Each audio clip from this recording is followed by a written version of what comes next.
You awakened. You expanded your consciousness. You did the work everyone said would set you free. But instead of the peace and bliss spiritual teachers promise, you're suffering more than you did before awakening. More pain, more isolation, more difficulty navigating daily life. And you're starting to wonder, did I do something wrong?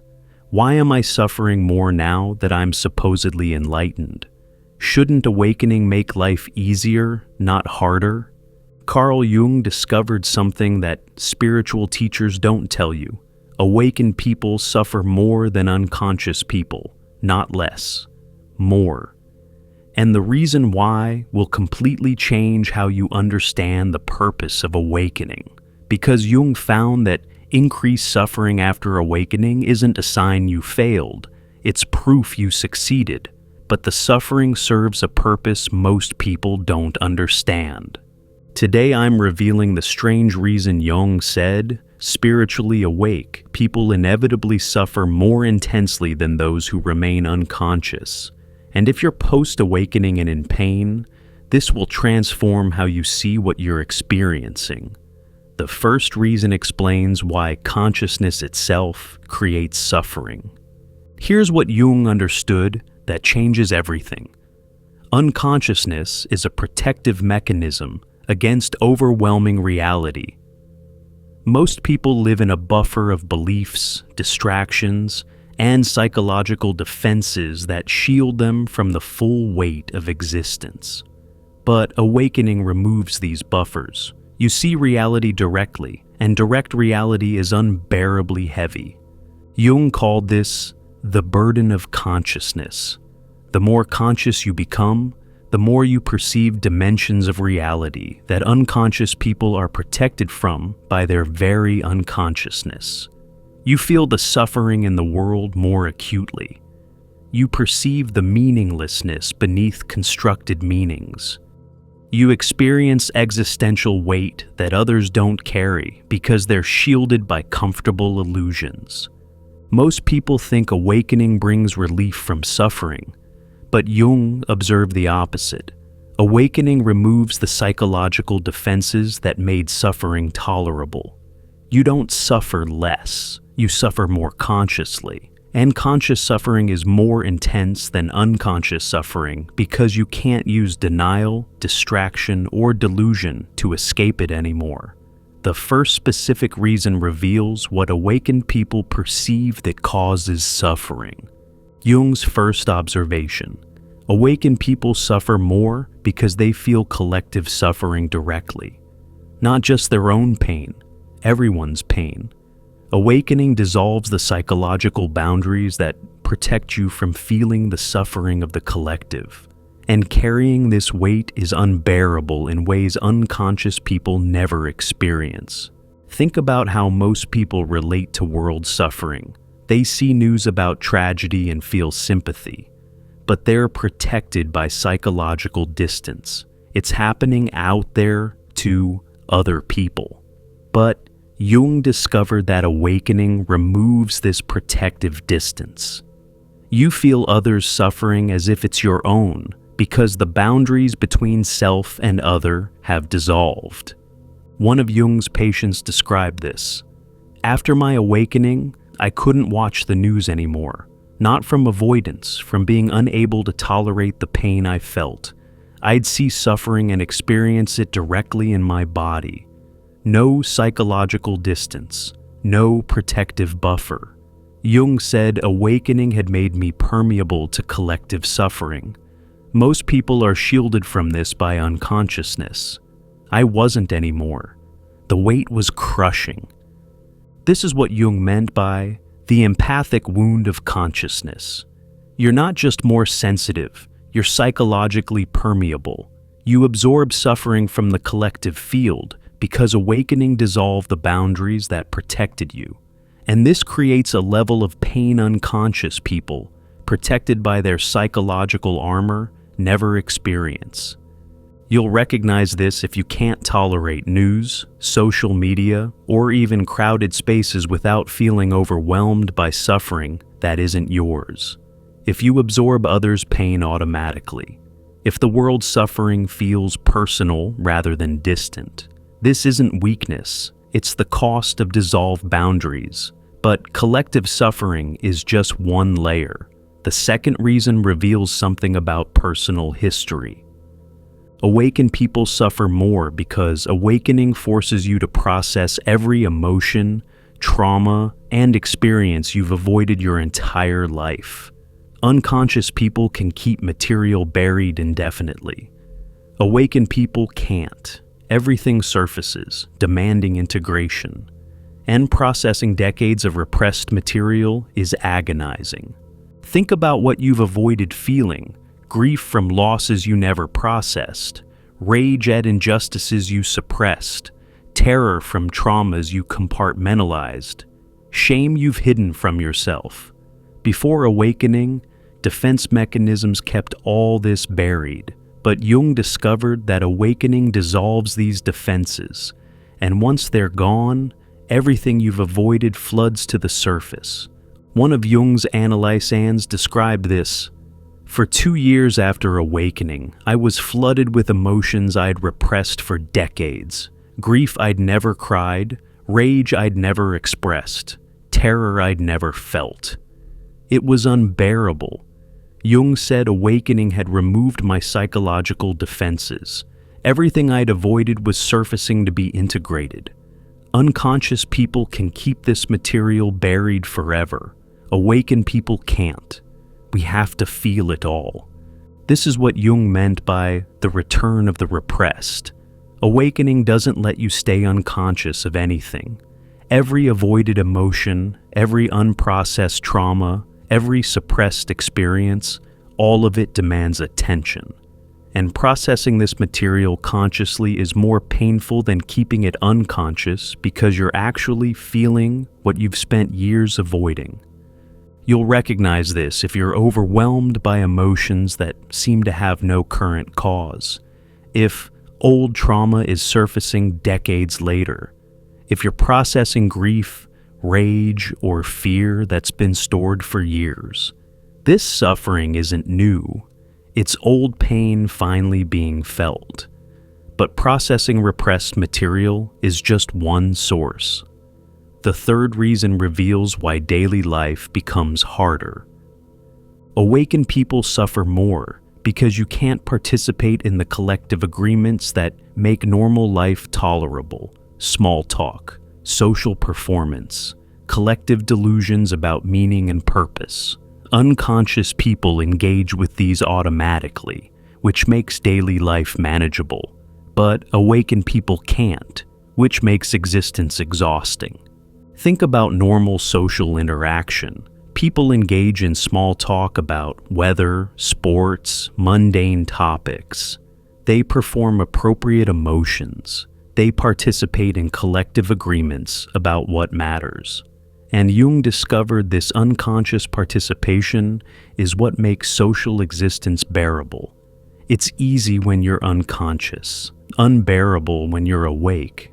One of Jung's patients described this difficulty. "I couldn't do normal interaction anymore. Someone would try to make small talk, and I'd feel physical pain trying to engage, not from judgment, from genuine inability to participate in surface conversation. My consciousness could no longer tolerate." Jung said, awakened people can't engage unconsciously anymore. Every interaction requires conscious effort. This makes daily life exhausting in ways unconscious people never experience. This is what Jung meant by the cost of conscious living. Unconscious people move through life automatically. Automatic responses, automatic engagement, automatic participation. But awakened people can't be automatic anymore. Every interaction requires conscious choice. Every moment requires intentional engagement. And this constant consciousness is exhausting. You'll recognize this if normal social situations feel unbearably difficult, if small talk creates physical discomfort, if you can't engage with collective activities everyone else finds easy. This isn't antisocial, It's the impossibility of unconscious participation that made normal life manageable. But social difficulty is just one manifestation. The fourth reason reveals something about meaning. If you're suffering more after awakening, feeling collective pain, processing repressed material, unable to participate unconsciously, Jung would say, "This isn't evidence you did something wrong. This is what awakening actually costs." Consciousness increases suffering before it transforms it. Before we continue, check out our new guide, True Self-Discovery, with 24 practical reflection exercises designed to help you find your way within. Click below to get True Self-Discovery. Now, these final reasons reveal the deepest sources of awakened suffering.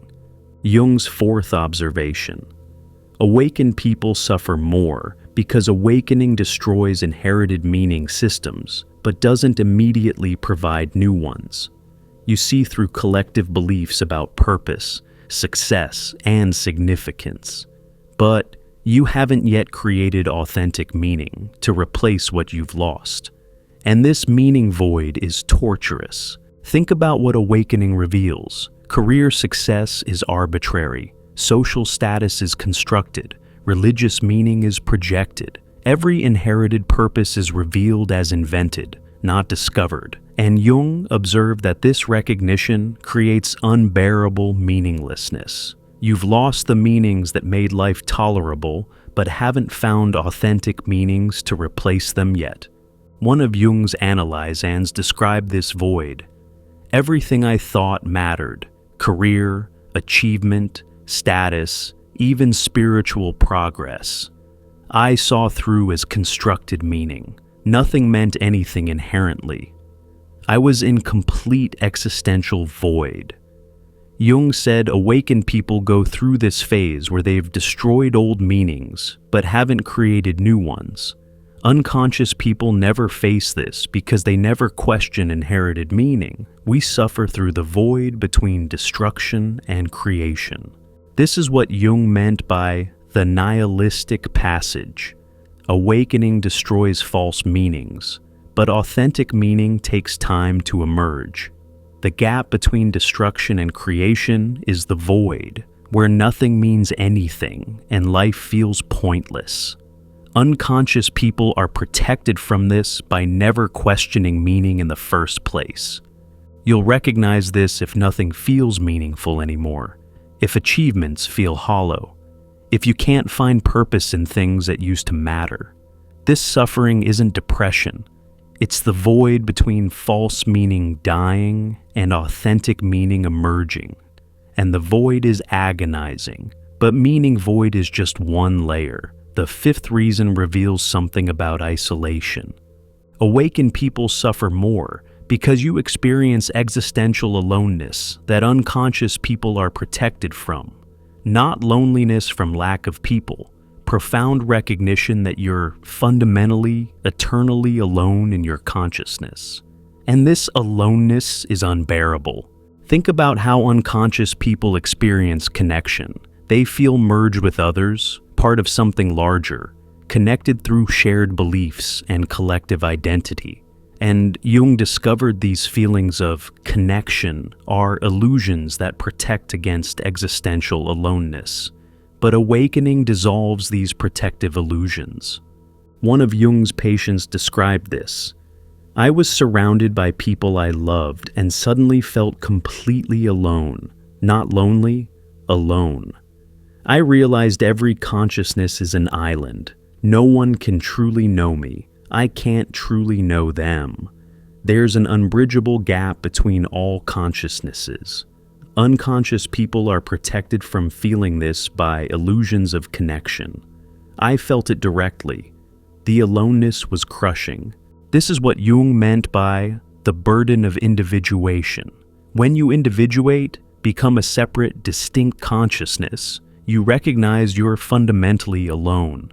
Not alone as in no one around, but alone as the condition of being a distinct consciousness. And feeling this directly is suffering unconscious people protected by collective illusions, never experience. You'll recognize this if you feel profoundly alone, even when surrounded by people. If connection doesn't touch the deeper aloneness. If you understand that consciousness is inherently solitary. This isn't isolation.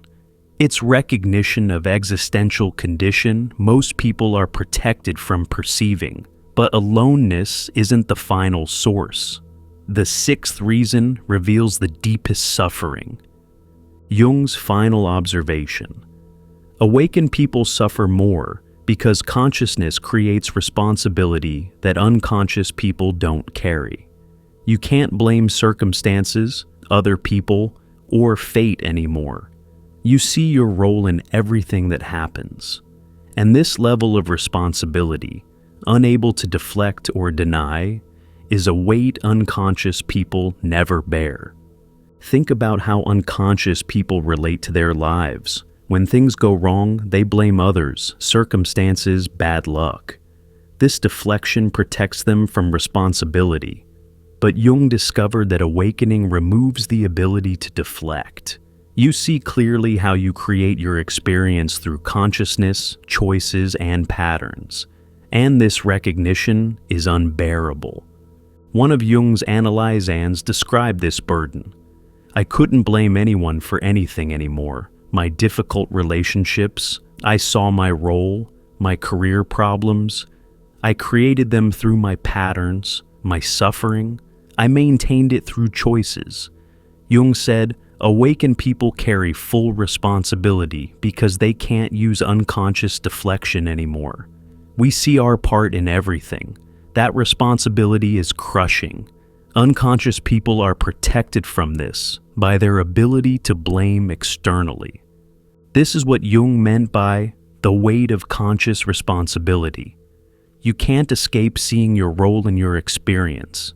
You can't deflect onto others. You can't claim victim status unconsciously. You see and must own your participation in everything. And this level of accountability is suffering unconscious people who can externalize responsibility, never experience. You'll recognize this if you can't blame others anymore. If you see your role in every situation, if you carry responsibility for your experience that others deflect onto circumstances. This isn't self-blame. It's the inability to remain unconscious of your participation in everything. Why spiritually awake people suffer more. You feel collective suffering directly. Dissolve boundaries, remove protection. You must process everything you've avoided. Defenses are gone. You can't participate unconsciously. Normal life becomes exhausting. You've seen through meaning, but haven't created new meaning. The void is agonizing. You're existentially alone. Protective illusions of connection dissolved. You carry full responsibility. Can't deflect or deny your role anymore. Jung would want you to understand, this suffering isn't evidence you failed at awakening. It's proof you succeeded. Unconscious people are protected from this suffering by their very unconsciousness. Awakened people bear it because consciousness removes protective buffers. Most spiritual teachings promise that awakening eliminates suffering, but Jung told the truth. Awakening increases suffering before, sometimes long before. It transforms your relationship to suffering. You don't suffer less. You suffer more consciously. And conscious suffering is more intense than unconscious suffering because you can't use denial, distraction, or delusion to escape it. But there's purpose to this suffering. It's not random torture. It's the weight consciousness requires you to carry to complete transformation. The suffering is initiatory, forging you into someone capable of holding consciousness most people can't bear. If you're awakened and suffering more than before, feeling collective pain, processing decades of repressed material, unable to participate unconsciously, lost in meaning void, existentially alone, carrying unbearable responsibility, Jung would tell you, This is the cost of consciousness, not punishment. Cost. Unconscious people are protected from this suffering by their unconsciousness. They're shielded by beliefs, defenses, and collective illusions that make life tolerable. But you've lost those protections. You feel reality directly now, and direct reality is heavy. But this suffering has purpose. It's not meaningless pain. It's the weight required to forge you into someone who can carry consciousness most people can't. It's initiatory. It's transformative. It's making you capable of holding what awakening demands you hold. The suffering doesn't last forever at this intensity. As integration deepens, you develop capacity to hold what overwhelms you now. The pain doesn't disappear, but your relationship to it transforms. You become strong enough to carry what consciousness reveals without being crushed by it. You're not doing it wrong because you're suffering. You're doing it right. Awakened suffering is proof of genuine transformation, not evidence of failure. Bear it. Let it forge you. Trust that you're developing capacity you'll need for what comes next. Subscribe to explore Jung's insights on bearing the weight of consciousness. To dive even deeper into Jung's revolutionary psychology and what it means for your spiritual awakening, click the recommended video on your screen now.